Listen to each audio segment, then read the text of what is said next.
participation. Merci également la batterie fanfare de la Renaissance de Champignol, qui nous accompagne musicalement aujourd'hui. De Renaissance, il est en effet question. Le mot est bien choisi, car nous sommes ici pour célébrer le 5 janvier, jour de la fête de la Lorraine et des Lorrains. Cette dernière est l'une des plus anciennes d'Europe. Elle commémore la célèbre bataille de Nancy, remportée par les troupes lorraines sur les hordes de Charles le Téméraire. Il y a 500 ans, le duc de Lorraine, René II, dont la statue trône sur cette place, juste derrière vous, assura pour des décennies l'indépendance et la prospérité de la Lorraine.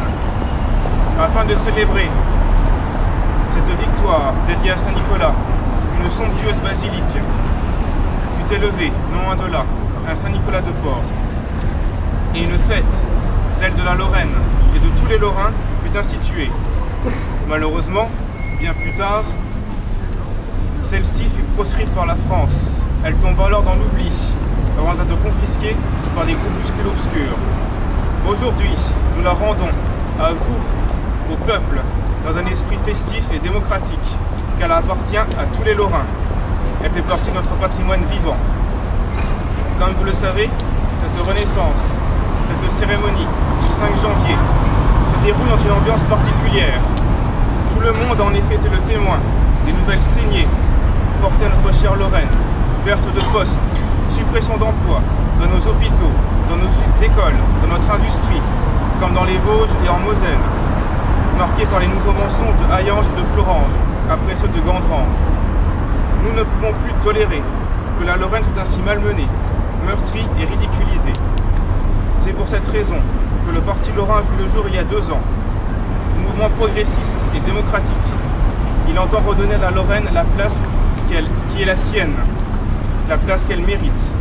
L'idée est en effet de réformer le centralisme français pour remettre les territoires au cœur de la prise de décision. La Lorraine pourra de cette manière mettre en œuvre sa propre stratégie de développement économique, car nous ne voulons plus de drames et de gâchis économiques, industriels, de drames humains. La pauvreté, le chômage, l'illettrisme n'ont jamais été aussi forts. Nous voulons au contraire une Lorraine riante, prospère et dynamique. Et c'est ensemble, unis et soudés, que nous y parviendrons. Rien n'est impossible. La statue derrière vous le prouve et vous le démontre. Gardez espoir, la relève est là. Mesdames et messieurs, en tant que président du Parti Lorrain, je profite également de cette célébration du 5 janvier pour vous présenter tous mes vœux de bonheur, de réussite et de santé pour la nouvelle année, pour vous et pour vos proches. Afin de conclure cette fête en musique, je laisse à présent le soin à la batterie fanfare de la Renaissance de Champignol, le soin de nous interpréter un air que vous connaissez sans nul doute, Seven Nation Army. Après cela, nous resterons à votre disposition pour toute question et pour toute information. Bonne année et bonne santé.